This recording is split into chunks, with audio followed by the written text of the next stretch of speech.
Hello everyone, I'm Professor Geek. Welcome back to the channel, and as the title of this video suggests, I do want to talk about the Star Wars news we've been hearing about, and the rumors, and I'm not a cheery voice. I'm not just going to throw into the lot of other YouTubers who are all excited about this. No disrespect to those YouTubers, and no disrespect to you, the viewers, many of you viewers who are into it and excited about it, and a lot of my friends, people I deeply respect, have totally bought this. They believe it. This is the way it is. It's going to happen. Isn't it great? Disney's fixed. Star Wars fixed. I don't see any logical reason to believe that. At all. At all. I understand there are rumors. Is it possible? Anything's possible. It's possible liberal ideologues will stop trying to run your life for you and choose your president for you and all kinds of things. But it's not probable. It's not very probable. I don't see any reason. The argument basically goes like this.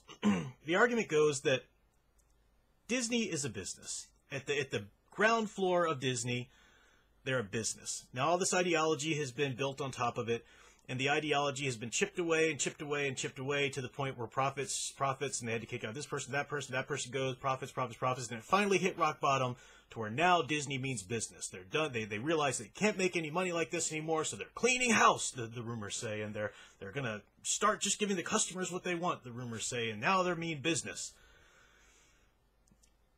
How is that even remotely... I mean, logically, that should be the case. We all know that. How could you believe that this time for sure Disney will do that? If that's how these Hollywood runs, if they're all businesses at the bottom, and that's how they got a bottom level that they eventually get to, and that's when they mean business, why hasn't Sony done that? Why hasn't DC Comics done that? Why hasn't Marvel Comics done that? Because even though it's Disney-owned, it's still run very much as its own thing. We've seen all of these companies just run right into the ground. I mean, right into the ground by the ideologues. At no point did the higher-ups step in and say, we're cleaning house now. I mean, they try. What they try to do, we've seen in all these other cases, is they try to appear as though they're going to clean house because they want to gain the customers back that they've lost. But they do not want to lose what customers they have gained or turn off anybody who might be wanting them to continue with the ideology. They don't care about good storytelling, and they don't care about what the customer wants. They care about the customer's money. And the fact that everybody now is just running back to Disney, great, let's watch Mandalorian, support it, it's all fixed now. You're giving them your money. You're giving them your support. All you needed was a rumor to completely appease you and jump you right back on the Disney wagon train. Why would they bother following through anything they may or may not say they're going to do? Why would they bother? It's so easy to get you back on board. It's so easy to get your dollar again. Why would they care about you? I mean, you're just something flowing in the wind. If the wind blows the right way, you're back on board with them, and you'll give them their money. That doesn't make any sense. We don't see that. That's not. I know it's a logical principle. It does seem like. I mean, obviously, if they wanted to make money, you would think that they would realize it at some point and stop doing the shenanigans and just give customers what they want. But that's just not the way these businesses are run. They're so big. They're so interconnected, and there's all these webs. Like I've said before, Hollywood itself is just such a big, huge spider web. Even if a drop of real change wants to happen, it has all these different channels and pathways and red tapes and different levels to get through and everything like that. Even if Disney, let's just say the higher-ups truly did declare, this must happen now. Like the biggest person in power at Disney could say that. It would still take years to enact, because they're not just going to scrap the things they've already been working on. That's still going to come out, and they're still going to try and promote that. And in order to promote that, they can't speak ill of it because they want you to spend money on it. And so it's just a big mess. It's a big ball of red tape and all these interconnected web of ideologies. It's not going anywhere. It's not. I wish it was. I wish I could say something different. It's not. Now let me give you a case in point. We're talking about Star Wars in particular, so let me give you the example of Star Wars. Look at what they've done already, and look at how they've seduced people to come back to them and be okay with them. All right, so they put out the sequel trilogy, which wasn't Star Wars. Was not Star Wars in any way. If you're here and you're going to try and argue that Last Jedi was actually pretty good, I'm sorry, you and I don't even believe that grass is green. We can't even agree on that then. I mean, no, it's not. It's not Star Wars in any way. Force Awakens maybe had some ideas, but no, it's not. They were not interested, never interested in giving fans, Disney was never interested in giving Star Wars fans what Star Wars fans wanted. They were never interested in that. If so, they would have done things very differently from the beginning. If so, they would have certainly brought in the EU. The EU is what Star Wars fans wanted. That's just set. They decided it's more important to give ideologues what they want. They thought, you Star Wars fans, you'll be on board. You won't be able to say no. You'll just be on board. And when Solo flopped, I mean, that was a big wake-up call to them. But what did they do? They decided not to go in and clean house and retcon and say we're going to do EU stuff now. Oh, but that's what the rumors say they're doing now. No, they're not, guys. Listen to this. Listen to me. They're not. They have decided to put all their money and chips and marketing into Mandalorian, which I watched the first season. It's very good storytelling. It's very good storytelling. Jon Favreau behind it. But Dave Filoni's involved. And don't think for a second that it's not going to be mired in the Disney ideology. Don't think for a second that it's going to be completely separate from the sequel trilogy. It already isn't, okay? And I'll give you an example. Look at what Disney's allowed to happen with Clone Wars Season 7. Look at what they've allowed to happen with Ahsoka Tano. If you're still putting your hope and faith in Dave Filoni, I don't know what else he has to do or what else he has to come out and literally say to get you to open your eyes. I don't. The man has shown his true colors in every way. He's not a horrible storyteller. He's got good elements of storytelling that he's capable of, but he's not a perfect storyteller. He can only write 2 different types of women characters, really only about 3 different types of male characters. Thank goodness he wasn't writing Mandalorian. You know, he directed some episodes and whatnot, but what he did in Clone Wars, first of all, even before Season 7, Clone Wars existed as you already had the prequel trilogy and the Star Wars original trilogy. Okay, that was a complete story. That's what Lucas gave us, this complete story. It was set. It was finished, okay? But you could go in and you could fill in some gaps here and there. Sure, okay. So Clone Wars, the series, did that. It filled in, which is a very large gap between Episode 2 and Episode 3. Okay, great. No problem. They decided to give Anakin Skywalker a Padawan. Interesting choice. Okay, yeah. How would that play out? We know that ultimately it's Padme and the loss of Padme that breaks him down into the dark side. But you want to give him a Padawan that maybe he loses along the way too. That's a cool idea. That kind of helps him on the progression. Okay, well then they continued to develop Ahsoka. She was made the star of the show. She was a complete and total brat who got away with anything and everything. Was never chastised or chastened for her failures. I mean, you know, people say, yeah, didn't Anakin say that to her? Yeah, big whoop. She killed her whole squadron because she was a brat, and they're like, you can do better next time, kid. I mean, that was ridiculous. Was it the Citadel episode? Oh my gosh. The show, Dave Filoni loves his Ahsoka Tano, loves her, and will not punish her. He's like a parent with a child that just will not discipline his child. Wants her in everything, wants her to be a star of every extracurricular activity, will not punish her, will not make her behave, just keeps shoving her into everything. You realize how annoying that is. But some people, for whatever reason, no, that's not true. She's blah, blah, blah. No, she's not. It's a cool idea. It's a cool idea for her character. And on the occasion that she was actually treated properly, that was neat. That was cool. You know, it does make sense that Anakin's Padawan would be a little snarky and a little rebellious because he himself is. Sure. But you're not going to have the whole Obi-Wan and Yoda and everybody and Plo Koon stepping in for her and just saying, no, it's good. She should do whatever she wants. No. And when she left, and I think Season 5 it was, when she was thrown out of the Order, or said they could come back, but she said, no, I'm leaving. There's corruption here. That was a perfect ending for Ahsoka. We don't ever need to see Ahsoka Tano again after that. She left, and her leaving the Order was able to plant a seed in Anakin's mind and help him along the path of realizing the Jedi there's problems with them. I don't owe them this wonderful blind allegiance, you know, and that was great along his path. And then, of course, it was Padme that ultimately made him make the switch and fall to the dark side. Well, we just couldn't leave enough alone. Got to bring Ahsoka back, because Ahsoka's amazing. So long before Clone Wars Season 7 ever happened, you had the Rebels. All right, well, the Rebel series, there was some good stuff in that. There's some deplorable stuff in that, too. Sabine Wren just needs to be written out of complete Star Wars history. She's an awful Mary Sue character, and it's unfathomable for me how anybody can believe otherwise. But they had to work Ahsoka into that, too. Not only just work her in, not only just have... Because, you know, okay, if you have to have her in at this point, if she has to have survived Order 66, it was kind of cool, the moment where she realizes that Darth Vader is Anakin. That was kind of cool, you know, the way that was done. But nope, she has to be the one, she has to be Fulcrum herself. She has to be starting this whole resistance that eventually Luke will get into and take down the Empire with. No, she has to start that. She has to be on the ground floor of that. She has to go up against Anakin and survive. You know, he doesn't just handily kill her. No, she's so amazing now that she can take on Anakin Skywalker and survive. You know, Darth Vader himself. Makes no difference. Makes no sense.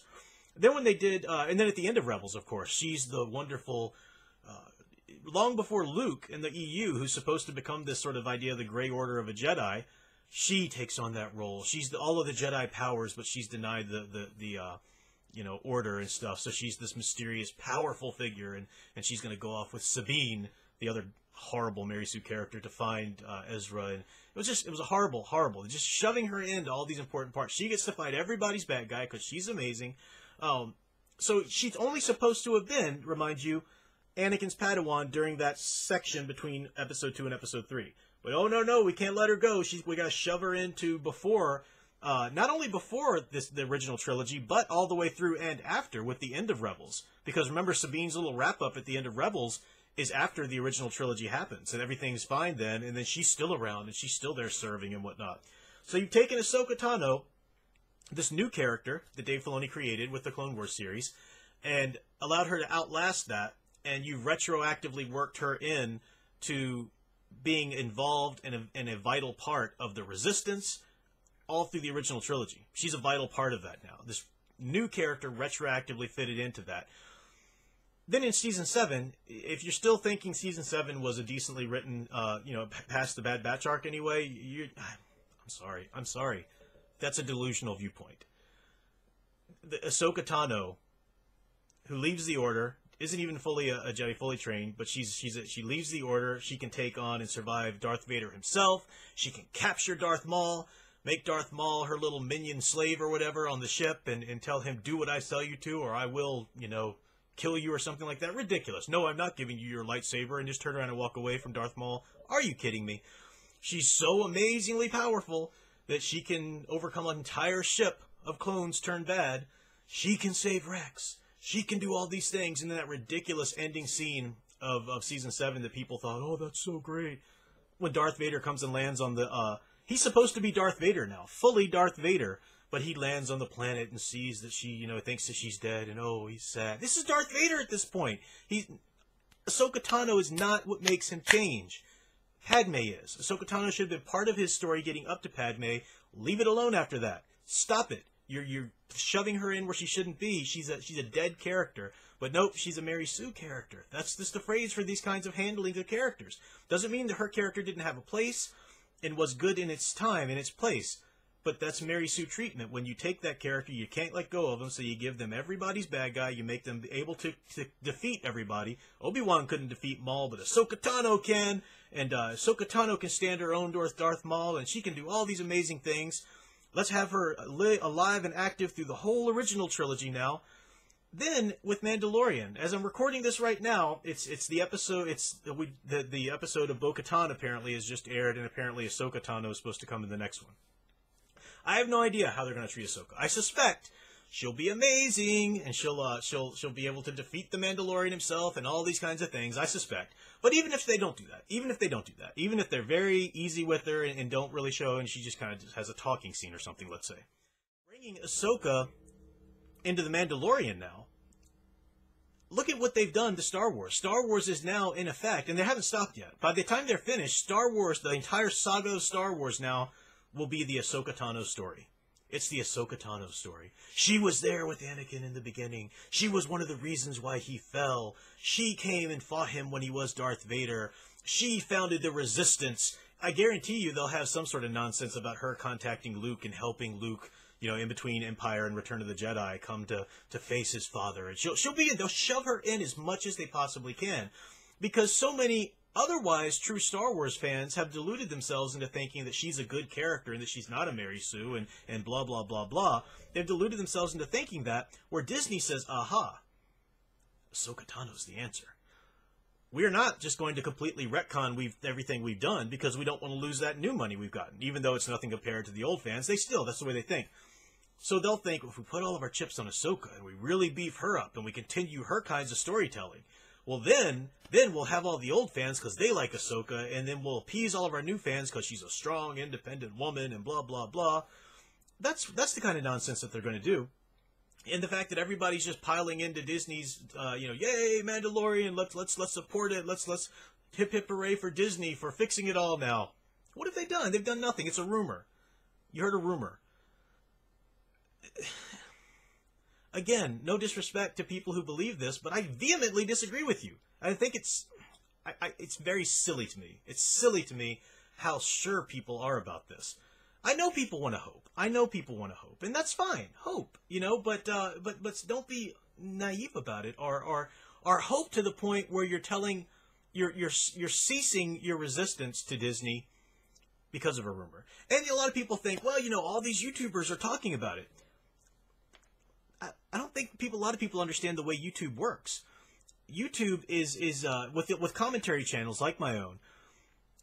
If there's a rumor going around and somebody else has covered it, so-and-so's channel's covered it, well, if you want your channel to grow, if you want to continue to be relevant and in front of people's faces, then you better do a video on that same issue yourself. And if you have nothing else to cover but that same material, you'd better do it anyway. Even if you don't really have an interest in it, if you don't really have an opinion to say about it, you still better do it. Even if you're just aping something someone else said, it's kind of the nature of YouTube. You need to do that to grow your channel. So because of that, yeah, there are a bunch of channels out there in the Star Wars, fandom who are all giving the same information. It's not that they have all separate sources and, there's so much new information coming in that this has to be true. No, that's just the nature of YouTube.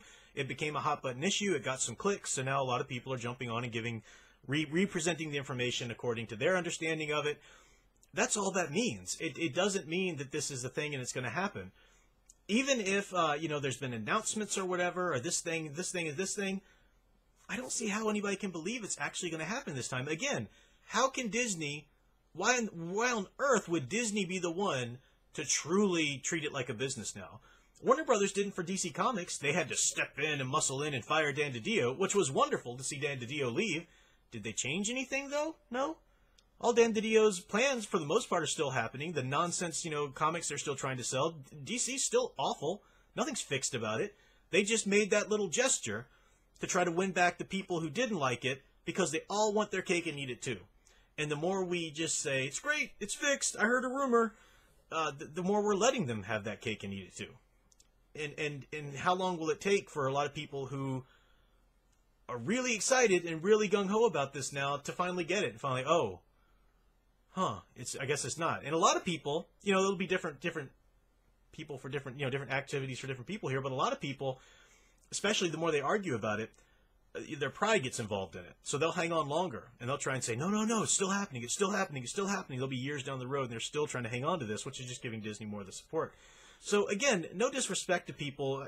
I hope it does. I mean, I vehemently disagree with it. I'm sorry. I very heatedly disagree with it, but that doesn't mean I think less of people who think it. I mean, like I said, a lot of people I deeply respect, are all kinds of excited about this, and that's your choice. And I hope that's great.